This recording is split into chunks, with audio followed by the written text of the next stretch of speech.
Bugün saat 12'de Manil'de joluşum var. Unutma. Bilem apa. Таза кийим кийип барыш керек. Гүл алып барыш керек.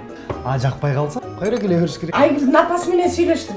Атасы да макул экен. Эми сен эле макулдугуңду күтүп атасың. Мен сиздерге айттым, ал кызга үйлөнбөйм. Ошол кызга үйлөнөсүң. Точка. Тинка, мындай да, экөөбүз 2 ай чогуу жашайбыз. Сен кыжалат болбо. Экөөбүз 2 бөлүк жатабыз. Эч ким байкабагандай кылып, аялым менен күйөөсүнүн ролун ойнойбуз. Biz oylagандай болот. Бактылуу болуп.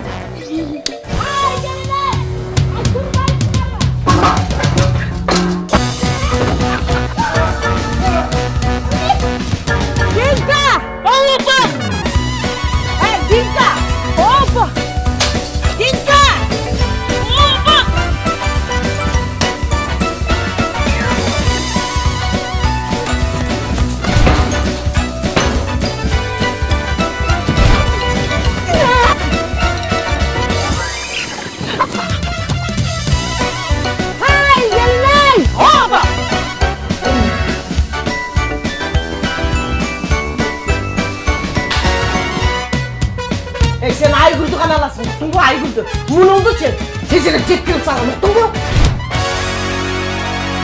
Anakçı, düşünmez ben kulakların koşucuğuz gerek, bu maylarını sıp kaladay, maylarını sıp apa!